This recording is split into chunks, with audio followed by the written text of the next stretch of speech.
Mesdames et messieurs, bonjour et bienvenue sur zonetotasport.com. Alors aujourd'hui, je vais vous expliquer un peu ma planification de la semaine du 9 mai 2016 dans les deux écoles. En fait, c'est très simple, ça a été de la coopération. Et dans le fond, on essaie aussi de faire comprendre c'est quoi la coopération. Euh, Dans le fond, aujourd'hui, ce que j'ai fait pour vous aussi, j'ai créé un petit document, une petite vidéo qui explique comment on peut faire pour expliquer ça aux enfants. Dans le fond, pour imager ça, pour que prendre conscience de c'est quoi la coopération. OK? Donc, je vous ai tout mis ça euh, en annexe, dans le fond, sur ma page d'accueil. Mais avant de commencer, j'aimerais ça vous montrer mon outil de travail préféré.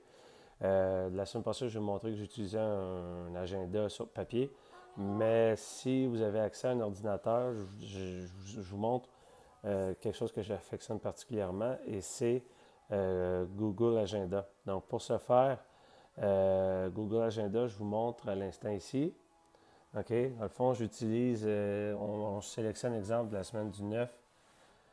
OK? Donc, tous mes groupes sont ici. Comment on fait pour sélectionner le groupe? On clique ici. On marque, je ne sais pas, mon exemple, groupe, mais je ne sais pas, mettons, groupe 201. 201, OK. Là, la date, là, on peut choisir, dans le fond, les dates ici. Le rappel, est-ce qu'il y a un rappel du groupe? Là, vous pouvez marquer les dates. Est-ce que c'est toute la journée? Est-ce qu'on peut le répéter? Après ça, on clique sur Créer et ça donne des périodes comme ceci.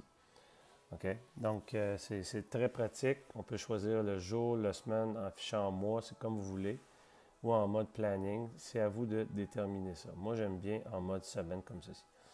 Donc, un excellent outil de travail que j'utilise quotidiennement. Revenons à nos moutons. Planification de la semaine, en fait, dans les deux écoles, j'ai dit que c'était la coopération. On a fait un jeu de pompier maléfique.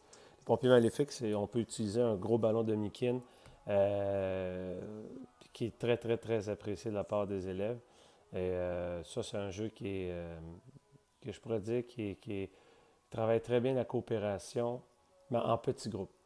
Mais après ça, on fait de la coopération en grand groupe et le jeu qu'on a utilisé dans ce cas-ci, c'est Ballon Kaboom. Ça, c'est pour nos groupes de premier cycle, peut-être même troisième année, mais ça dépend aussi le niveau de maturité de vos élèves de troisième année.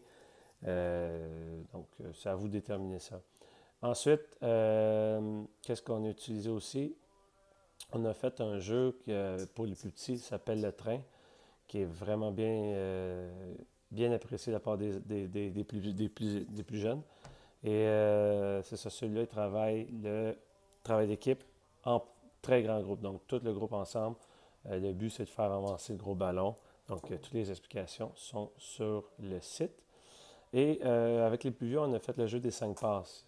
Le jeu des 5 passes qui intègre au début, dans le fond, c'est la notion de coopération. Il faut réussir à faire 5 passes en respectant des limites de terrain, il ne faut pas échapper le ballon, etc., etc. Puis à un moment donné, on rajoute aussi la notion de oh, il y a une équipe à la défensive, donc qui essaie d'intercepter le ballon.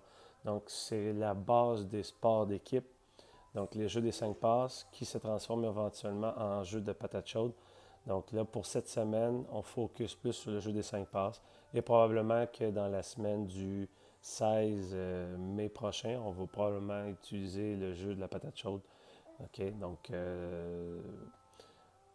voilà, ce sont les jeux, les principaux jeux qu'on a utilisés cette semaine pour faire apprendre la notion de coopération dans divers jeux, soit avec des gros ballons ou avec même dans le jeu des 5 passes, c'est avec un anneau.